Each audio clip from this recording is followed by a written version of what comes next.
საერთაშორისო საზოგადოების ინტერესი მოსკოვისკენ ამიმართული, სადაც ტრამპის სპეციალური წარმომადგენელი ვლადიმერ პუტინს ხვდება მოლოდინია, რომ ეს კვირა რუსეთ-უკრაინის ომის დასასრულებლად ამერიკის პრეზიდენტის მიერ შემუშავებული და მოგვიანებით კორექტირებული სამშვიდობო გეგმის გარშემო შეთანხმების მისაღწევად მნიშვნელოვანი იქნება.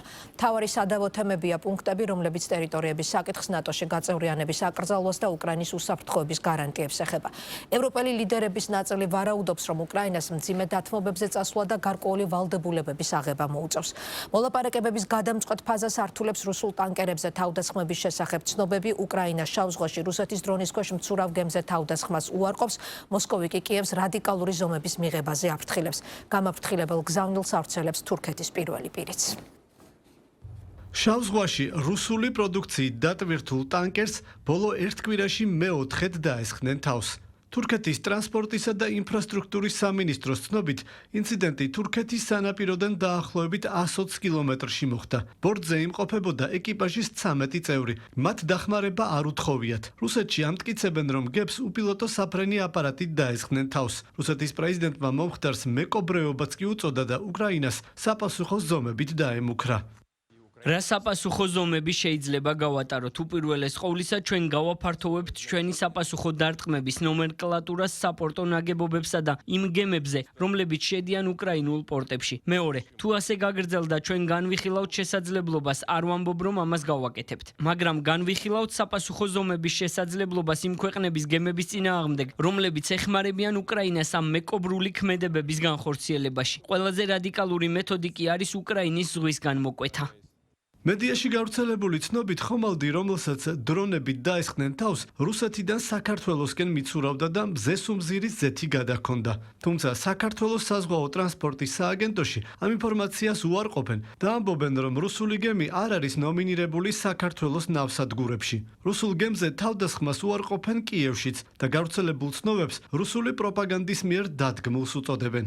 ჩვენ ოფიციალურად უარყოფთ რუსული პროპაგანდის ასეთ განცხადებებს. მეტიც სავარაუდო მარშრუტი რუსეთიდან საქართველოში თურქეთის ეკონომიკური ზონის გავლით აზრს მოკლებულია და მიუთითებს, რომ ყველაფერი რუსეთმა მოაწყო.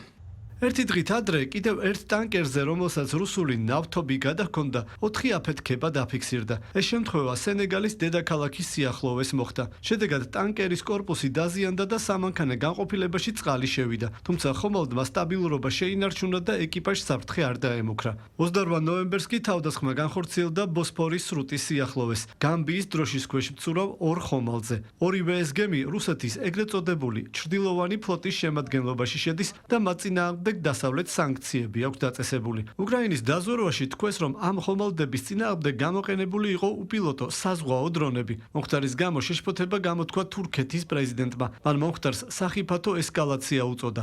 უკრაინელებს ბალტიის ზღვაში რუსულ გემებზე თავდასხმებისაგან თავის შეკავებისაკენ მოუწოდა ასევე ესტონეთის საგარეო საქმეთა მინისტრმაც.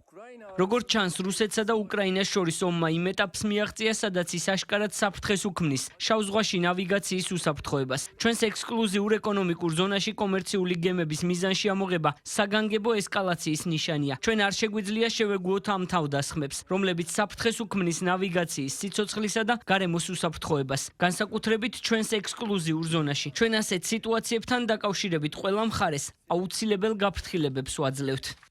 რუსეთის გაზისა და ნავთობის ექსპორტის 60% გადის ფინეთის ყურის გავლით. ეს უზარმაზარი მოცულობაა. განსაკუთრებით ერეფანში, რომლის სიგანე სულ 6 საზღვაო მილია. ჩვენ არ გვითქვამს აქ არ მოხვიდეთ, მაგრამ გონივრული იქნებოდა, რომ ეს არ გაეკეთებინათ, რადგანაც ეს ნამდვილად მოახდენს სიტუაციის ესკალაციას ბალტიის ზღვაში.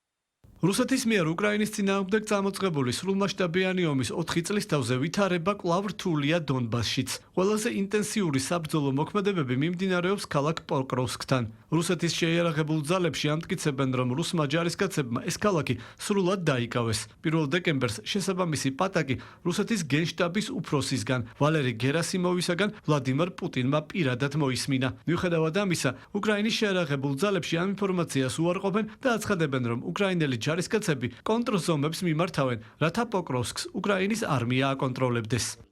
პუტინი ცდილობს საკუთარი პოზიციები გააძლიეროს და ამისთვის ქმნის საინფორმაციო ოპერაციას. პოკროვსკის დაკავების შესახებ რაც სინამდვილეში არ არსებობს, მაგრამ ეს სატელევიზიო მასალა მიმართულია არა უკრაინაზე ზეწოლისკენ, რადგანაც ჩვენ სიმართლე ვიცით. ეს ოპერაცია მიმართულია ამერიკელებზე და ევროპელებზე ზეწოლისკენ, რომლებსაც უნდა დაანახონ პუტინის სიძლიერე. პოკროვსკისა და ასევე ხარკოვის ოლქში მდებარე ქალაქ ვოვჩანსკის დაკავების შესახებ ინფორმაცია კრემლმა იმ ფონზე გაავრცელა, როდესაც მოსკოვში რიგით მეექვსე ვიზიტით ჩავიდა ამერიკის პრეზიდენტის სპეციალური წარმომადგენელი სტივ ვიტკოფი. მასთან ერთად იმყოფება დონალდ ტრამპის სიძე, ჯარედ კუშნერიც. მოლაპარაკებების მთავარი თემა უკრაინაში ომის დასრულებაა. მოლაპარაკებების დაწყებამდე რუსეთის პრეზიდენტმა კიდევ ერთხელ განაცხადა, რომ მისთვის მიუღებელია ის მოთხოვნები, რომელსაც ევროპა აყენებს. ამასთან პუტინის თქმით, საჭიროების შემთხვევაში რუსეთი ევროპასთან ომისთვისაც მზადაა. ჩვენ არ ვაპირებთ ევროპასთან ომს. ეს უკვე ასჯერ ვთქვი, თუმცა თუ ევროპა მოულოდნელად მოინდომებს და დაიწყებს ჩვენთან ომს, ჩვენ ამისთვის მზად ვართ ახლავე. თუ მოულოდნელად ევროპა დაიწყებს ჩვენთან ომს, ეს ხომ უკრაინა არ არის, უკრაინასთან ჩვენ ქირურგიულად ვმოქმედებთ სიფრთხილით. ეს არ არის ომი ამ სიტყვის პირდაპირი თანამედროვე მნიშვნელობით. თუ ევროპას მოულოდნელად მოუნდება ჩვენთან ომის დაწყება და დაიწყებს ამას, ძალიან სწრაფად შეიძლება შეიქმნას სიტუაცია, როდესაც არავინ იქნება, ვისთანაც მოლაპარაკებების წარმოება შეგვეძლება. პუტინისა და ტრამპის ადმინისტრაციის წარმომადგენლები დღეს კრემლში განიხილავენ იმ შეთანხმების გეგმას, რომელიც ოფიციალურად ჯერ არ გამოქვეყნებულა. თუმცა ცალკეული პუნქტები თუ დეტალები მედიაში აქტიურად ვრცელდება. როგორც უკრაინის პრეზიდენტმა ირლანდიაში ვიზიტისას თქვა, შეთანხმებაში ყველაზე რთული საკითხები არის ტერიტორიები, უსაფრთხოების გარანტიები და ასევე გაყინული რუსული აქტივების თემაც. ვფიქრობ, ყველაზე მტკივნეული და ყველაზე რთული საკითხები უკავშირდება გამოწვევებს. ესაა ტერიტორიების საკითხი, გაყინული აქტივები, ამიტომ მე არ შემიძლია ვისაუბრო ევროპელი ლიდერების სახელით. საუბარია ფულზე, რომელიც გაყინულია, მაგრამ ევროპაში. საქმე ეხება გადაწყვეტილებას, ევროპელების ერთობლივ გადაწყვეტილებას.